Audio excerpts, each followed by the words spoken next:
दोस्तों, कैसे हैं आप लोग? सभी को नमस्कार। और मैं आज आपके साथ अपने नॉर्थ ईस्ट के एक्सपीरियंस को शेयर करना चाहता हूं। कई बार क्या होता है कि हमें बहुत सारे मिथ होते हैं, कई बार हमारा पूर्वाग्रह होता है, और पूर्वाग्रह तब तक नहीं टूटता है जब तक कि हम उसको करीब से जाकर नहीं देखते हैं, करीब से जाकर नहीं जानते हैं। तो बात ये तब की है 2015 की, जब भारतीय सेना ने म्यांमार में घुस करके सर्जिकल स्ट्राइक किया था। और उसके बाद ही मेरी पहली नौकरी लगी थी जवाहर नवोदय विद्यालय में, मणिपुर, उखरूल ज़िले में एक छोटा सा गांव है जैसामी। मैंने कई बार सोचा कि अपना एक्सपीरियंस शेयर करूं। आज मैं आपके साथ वो एक्सपीरियंस शेयर कर रहा हूं। तो जब मेरी पहली नौकरी लगी तो दिमाग में ये था कि ये तो नागालैंड है, मणिपुर है, जिसे मैंने अभी तक केवल ज्योग्राफी किताबों में देखा है, मैप में देखा है, और कैसे जाएंगे वहाँ पे। दोस्तों ने ये कहना शुरू किया कि जो दोस्त हैं, परिचित हैं, कि वहाँ के लोग कुत्ता खाते हैं, तुम कैसे वहाँ सरवाइव करोगे, वहाँ कैसे रहोगे तुम। जो कुत्ता खाते हैं वो कुछ भी खाते होंगे, करते होंगे। फिर वहाँ पे इंसर्जेंसी बहुत है, लोग वहाँ के उग्रवाद में सम्मिलित हैं, नहीं रह पाओगे, मत जाओ। लेकिन एक था कि चलो चला जाए, देखते हैं क्या है। तो गंगा किनारे से शुरू होकर के मेरा सफ़र शुरू होता है ब्रह्मपुत्रा के किनारे तक। हमने ब्रह्मपुत्रा मेल में अपना टिकट कराया और पहुंच गए। दीमापुर उतरता हूं मैं रात को 3 बजे, और सुबह की 5:30 बजे वहाँ से एक विंगर जाती थी, एक गाड़ी जाती थी। और 5:30 बजे वाली अगर विंगर आपने मिस कर दी तो अगले दिन आपको सुबह में विंगर मिलेगी। तो सुबह 5:30 बजे हम विंगर में बैठ गए और मेरी यात्रा शुरू हो गई। कभी कभी मजाक में कहता हूँ कि मेरा सफ़र शुरू हो गया। हिंदी वाला सफ़र नहीं, अंग्रेज़ी वाला सफ़र, SUFFER। यात्रा शुरू तो हो गई, पर वो ख़त्म होने का नाम नहीं ले रही थी। पहली बार पहाड़ी रास्ते, टेढ़े मेढ़े रास्ते, ऊंचाई, नागा पहाड़ियाँ और खाली पेट। हालांकि मुझे ये पहले से एहसास था कि अगर आप ज़्यादा खा करके जाएं तो उल्टी होने लगती है। तो फिर मैं बनाना, एप्पल और कुछ चिप्स वगैरह खाते खाते चला। मुझे बताया गया था कि मैं पहुंच जाऊंगा 4-5 घंटे में, लेकिन सफ़र शुरू हुआ तो ख़त्म होने का नाम नहीं ले रहा था। सुबह का 5:30 बजे चला, मैं शाम के 5:30 बजे उस जगह पहुंचा। इस गांव का नाम था जैसामी। इतना शांत गांव, 2-2.5 हज़ार लोग उसमें होंगे उस गांव में। भारत सरकार का एक विद्यालय, नवोदय, और नॉर्थ इंडिया से गए हुए 3 लोग, मैं, एक लोग गुजरात से, एक और बनारस से, और एक लोग केरल से आए थे। हम लोग की यात्रा वहाँ शुरू होती है और हम लोग वहाँ पे रहना शुरू कर देते हैं। क्वार्टर वगैरह मिला, लेकिन सबसे बड़ी समस्या ये थी कि जो लोग रोटी खाने वाले थे उन्हें रोटी नहीं मिल पा रहे थे। तो हमने चावल खाना शुरू किया। पहले दिन ही जो मेस का मेज़ था, उस मेज़ पे काफ़ी मांसाहार बना हुआ था। अब मेरा, चूँकि मैं शाकाहारी हूँ तो मुझे अच्छा नहीं लग रहा था, मेरा मन भिनकने लगा। मेज़ पर से उठकर चला आया। दूसरे दिन भी ऐसा हुआ। तो मुझे लगा कि ये लोग मुझे ऐसे करने पे अच्छा नहीं होगा।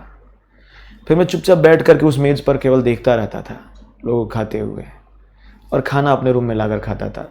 खाने में क्या होता था, चावल, दाल, अगर कोई वहाँ की लोकल सब्ज़ी है तो लोकल सब्ज़ी, और वहाँ पे बैम्बू की चटनी बनाते थे। बैम्बू की चटनी, जो बैम्बू शूट्स, जो ताज़ा बैम्बू निकलता है, उसका चटनी बनाते हैं। फिर इरोम्बा, एक मणिपुर, चूँकि वो जैसामी जो है वो उखरूल ज़िले में एक मणिपुर के जोग्राफिकल एरिया में पड़ता है, पर उसकी जो डेमोग्राफी थी वो नागालैंड में थी। मतलब चकेसांग नागा और जारे तंगखुल नागा, जितने नागा थे वहाँ पे उस गांव में मेजॉरिटी में थे। तो कुल मिला करके वो नागा प्रजाति थी और आदिवासी समुदाय था, लेकिन लोग अच्छे थे। शुरू शुरू में मुझे कुछ तकलीफ़ें हुई, जैसे हिंदी भाषी क्षेत्र से, वहाँ हिंदी बोलने वाला कोई नहीं था, और मेजॉरिटी ऑफ लोग, वहाँ के मेजॉरिटी के लोग जो थे वो क्रिश्चियन थे। तो मंदिर भी वहाँ पे नहीं था। आर्मी कैंपस और असम राइफल के कैंपस में एक आध मंदिर थे। धीरे धीरे मैं वहाँ पे रचने बसने लगा, विद्यार्थियों के साथ खेलना, बोलना, बातचीत करना और उनकी भाषा सीखने का प्रयत्न करने लगा। थोड़ी बहुत भाषा मैंने तंखूल सीखी, थोड़ी मैंने मैतेलोन मतलब मणिपुरी सीखी, थोड़ी बहुत जसामी की जो लोकल लैंग्वेज है खेजा वो सीखी, थोड़ी बहुत, ज़्यादा नहीं। फिर मुझे धीरे धीरे ये एहसास हुआ वहाँ पे कि ये जो घुलने मिलने की प्रक्रिया है ये मेरे पूर्वाग्रहों को तोड़ सकती है। लोग वहाँ पे मोस्टली वेजिटेरियन लोग नहीं थे, कुछ लोग वेजिटेरियन थे, बाकी लोग नॉनवेज खाते थे। और नॉनवेज खाने का रीज़न है वहाँ का जोग्राफिकल लोकेशन। अगर नागालैंड मथुरा में होता तो आप पेड़ा खाते, पर नागालैंड में है, पहाड़ों पे है, तो जाहिर सी बात है कि जो चीज़ों की अवेलेबिलिटी है वो कम होगी। तो वहाँ के लोग नॉनवेज खाते थे। और सबसे अच्छी बात थी वहाँ पे कि वहाँ के लोग काली चाय पीते थे, ब्लैक टी। अब मुझे दिन में 3 से 4 बार चाय पीने की आदत थी, काली चाय पीना रास नहीं आ रहा था। फिर वहाँ पे एक मारवाड़ी ने दुकान खोल रखी थी। उस दुकान में वो दूध का पाउडर बेचा करते थे, तो हम दूध का पाउडर लाते थे और चाय बनाते थे, पीते थे। फिर दूध का पाउडर से फिर चाय बनाना शुरू हो गया था। फिर संयोग से कुछ दिनों बाद एक नेपाली मिल गए, उन्होंने गाय रखी थी, वो दूध देने भी लगे। तो ये चाय की जो समस्या थी, जो चाय की चाह है वो ख़त्म हो गई। चाय की जो चपास कहे या चाह कहे वो ख़त्म हो गई। अब समस्या थी रोटी की। शुरू के जुलाई से लेकर के अक्टूबर तक के महीने तक में 6 किलो वज़न मेरा कम हो गया था, क्योंकि चावल दाल यही खाना था। चावल दाल और जो हरी सब्जी मिल गई, चटनी इरोम्बा मिल गया, वो खाना था। तो कम ही खाता था आदमी। बाकी जो गांव था वो 1 किलोमीटर, लगभग 1 किलोमीटर नीचे था, और पहाड़ी का ढलान ऐसे था विद्यालय का, ऐसे। तो ऊपर चढ़ने उतरने में ही वज़न कम हो जाता था। ये एक अच्छी बात हुई। फिर बाकी चीज़ें जो किताबों में पढ़ी थी, वहाँ जाकर मुझे एहसास हुआ कि क्यों पहाड़ के लोग फिट होते हैं, क्यों उनके पैर मजबूत होते हैं। क्योंकि उन्हें अगर चावल या कोई फसल काटने जाना है, चावल ही मुख्य फसल थी, अनानास लाने जाना है, संतरा लाने जाना है, तो बहुत नीचे जाना है, फिर धीरे धीरे ऊपर उठ करके आना है। और ऐसे आपने देखा अगर टोकरी लगाते हैं सब, उस टोकरी को पकड़ करके लाना अपने आप में बड़ी मेहनत का काम था। चाय की समस्या हल हो गई। उस नेपाली से हमने बात की तो उन्होंने कहा कि हम रोटी बनाएंगे। ऐसा नहीं था कि वहाँ पे रोटी मिलता नहीं था या आटा मिलता नहीं था। दुकान खुला होता, असम राइफल था और आर्मी था और मारवाड़ी की दुकान भी थी, लेकिन मेजॉरिटी वहाँ के लोग जो थे वो चावल ही खाते थे। तो हमने शुरू किया रोटी का भी सिलसिला, और रोटी की भी समस्या ख़त्म हो गई। चाय भी मिल गई, रोटी भी मिल गई। अब वहाँ पे जो असली समस्या आ रही थी बार बार कि भाषा की। अब कहीं भी जाएंगे तो भाषागत भिन्नता तो रहेगी ही। तो जाहिर सी बात है, या तो आप उनको अपना भाषा सिखाओ या आप उनके भाषा को सीखो। तो मैं कोशिश करता था कि उनकी भाषा सीखूं और थोड़ा बहुत हिंदी उनको सिखाऊं। आज हिंदी दिवस पर मैं यह सब आपके साथ शेयर करना इसलिए क्योंकि अब हिंदी जो है वो पहुंच चुकी थी वहाँ पे। वहाँ के लोग सीरियल देखते थे, हालांकि कोरियन ड्रामा और थाई फिल्में वहाँ ज़्यादा चलती थी, लेकिन हिंदी सीरियल्स, बॉलीवुड फिल्म और साउथ की जो डब फिल्में थी वो भी चलती थी। उसी समय बाहुबली आई हुई थी और बाहुबली का क्रेज़ सब जगह था, तो साउथ की डब फिल्में हिंदी में देखना उनको पसंद आ। तो इस तरह से हिंदी का भी धीरे धीरे समस्या खत्म हो गया था। लेकिन कभी कभी कुछ लोग थे जिनके साथ उनको लगता था कि ये बाहर से आए हैं, और कुछ लोग थे जो बहुत इज्जत देते थे कि नहीं, बहुत नोबल काम कर रहे हैं। और इससे एक चीज़ हुई कि उनके अंदर और हमारे बीच जो गलतफहमियां थी बातचीत करने से दूर हुई। एक बार की बात है कि हम नीचे चाय पी रहे थे, तो जो केरल वाले सर थे उनसे एक आदमी पूछता है कि sir from where do you belong. वो कहता है आई एम फ्रॉम केरला। तो बड़े सम्मान से देखते हैं कि I am from oh you are from Kerala. फिर जब बनारस वाले सर से पूछा गया उनसे भी कि सर आप कहाँ से हो, उन्होंने कहा आई एम फ्रॉम यूपी। तो उन्होंने कहा ओ यूपी। पर उसके जो भाव का चित्रण था उससे मुझे पूछना पड़ गया कि आप ऐसा क्यों कह रहे हैं, you are from Kerala oh and oh you are from UP. तब उसने बताया कि ऐसी कोई बहुत बड़ी बात नहीं है, बस ऐसे ही। मैंने कहा नहीं नहीं, आप क्लियरिटी बताइए, क्लियर करिए। तो उन्होंने बताया कि केरल के जो लोग हैं वहाँ पर ज़्यादातर केरल के जो नन हैं, जो वो और नर्स हैं, वो सेवा करने के लिए या टीचिंग करने के लिए आते थे। तो उत्तर प्रदेश और बिहार और जो नॉर्थ इंडिया के साइड के लोग थे वहाँ पर व्यवसाय करने के लिए जाते थे। और जो सीधे साधे आदिवासी थे उनके संपत्ति, उनका जो संपदा है, उनका जो वन संपदा है, उससे व्यवसाय करते थे, फ़ायदा उठाते थे और फिर चले जाते थे।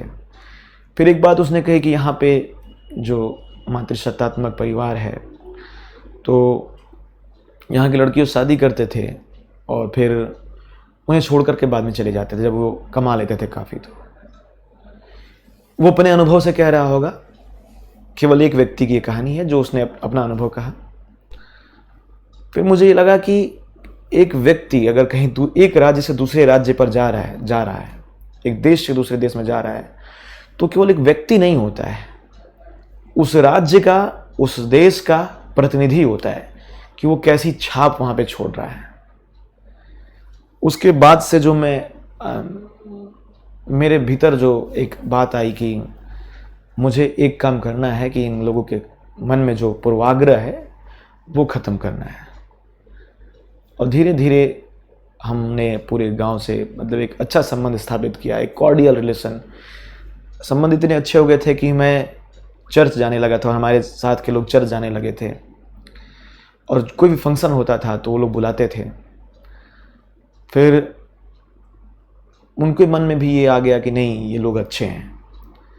और जो हमारे मन में था कि ऐसा होता है वैसा होता है, लोग क्या खाते हैं क्या नहीं खाते हैं, वो भी ख़त्म हो गया था।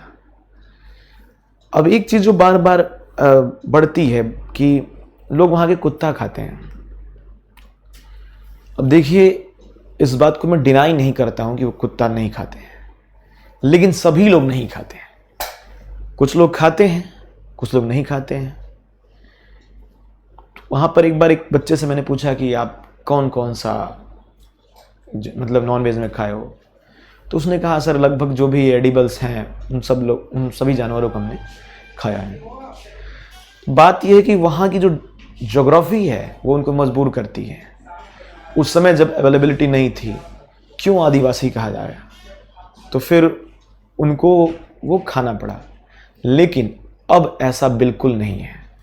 अब वो, और कई बार तो मुझे लगा कि वो शहरों में रहने वाले लोगों से ज़्यादा सभ्य सुसंस्कृत हैं, जिन्हें आदिवासी कह के हम दरकिनार कर देते हैं। उनकी एक वैल्यू है, फैमिली वैल्यू सिस्टम है, उनका एक लोक वैल्यू, सोसाइटी का अपना वैल्यू है, हर चीज़ की उनकी एक वैल्यू है, और उसको वो मतलब बरकरार रखते हैं। जैसे घर बनाना होगा तो वो खेती करना होगा तो कब मतलब संगठित तरीके से करते हैं, और सब एक दूसरे की हेल्प करते थे। शहरों में ऐसा नहीं है। तो कुल मिला करके आपको मैं जो अपना अनुभव साझा कर रहा हूँ वो यही कि वहाँ पे सभी लोग कुत्ता नहीं खाते हैं। ये बात मैं आज इसलिए कहना चाह रहा हूँ क्योंकि जब भी लोग मुझसे पूछते हैं कि अच्छा आप वहाँ रहे हैं, वहाँ पे तो सभी लोग कुत्ता खाते होंगे, आप कैसे रह गए वहाँ पे, इतने दिनों तक कैसे आप रह गए, 1 साल तो बहुत बड़ा टाइम होता है, कि ये जो सोच है वो पूर्वाग्रह है और पूर्वधारणा है। तो इस सोच पर नहीं रहना है कि सभी लोग कुत्ता खाते हैं। वहाँ पे एक से एक बच्चे थे जो नॉनवेज नहीं खाते थे, एक से एक लोग थे जो नॉनवेज नहीं खाते थे। जिनको जो रुचा वो खाया, जिसको जैसी रुचि हुई, जिसको जैसा पसंद हुआ उन्होंने वो खाया। तो जो खाने की जो पसंद है वो उनके पसंद और उनके लोकेशन पर निर्भर करती है, उनके नियत पर निर्भर नहीं करती है। और एक बात जो उन बच्चों का, उनका जो, अब तो बहुत सारे बच्चे दिल्ली भी आ गए हैं, ये कहना कि जब हम लोग नॉर्थ इंडिया में जाते हैं तो हमें डिस्क्रिमिनेशन सहना पड़ता है। क्या आपने डिस्क्रिमिनेशन सहा है यहाँ पे, आप बताइए। मैंने कहा मुझे तो ऐसा कुछ फील नहीं हुआ है कि डिस्क्रिमिनेशन सहा, जबकि मैंने तो ज़्यादा और भी सम्मान और इज्जत यहाँ पे मिली। तो वो लोग जब यहाँ पे आते हैं तो चिंकी पिंकी कह के लोग चिढ़ाते हैं और दूसरी नज़रों से देखते हैं। तो मेरा कहने का मतलब ये है कि मैं उनको, जो मेरा अनुभव रहा, मैंने अपने जीवन का सबसे शांत और सबसे खुशनुमा माहौल वहीं पर काटा है। एक साल सुबह की 4:30 बजे, 4:45 तक सुबह हो जाना, 7:30-8 बजे तक सबका सो जाना रात, और फिर बादलों का एकदम आपके पास से गुजर जाना, ऐसा बहुत अच्छा फील होता था। लेकिन पहाड़ों की ज़िंदगी बहुत मुश्किल भी है। तो उन मुश्किलातों को आप देखते हुए जो बच्चे नॉर्थ ईस्ट से यहाँ पे आ रहे हैं, जो विद्यार्थी यहाँ पढ़ने आ रहे हैं, उनके साथ डिस्क्रिमिनेशन का व्यवहार ना किया जाए तो ज़्यादा बेहतर होगा। और इनक्रेडिबल इंडिया या अतुल्य भारत या एक भारत श्रेष्ठ भारत की जो परिकल्पना है, जो संकल्पना है, वो ज़्यादा अच्छे तरीके से सार्थक होगी।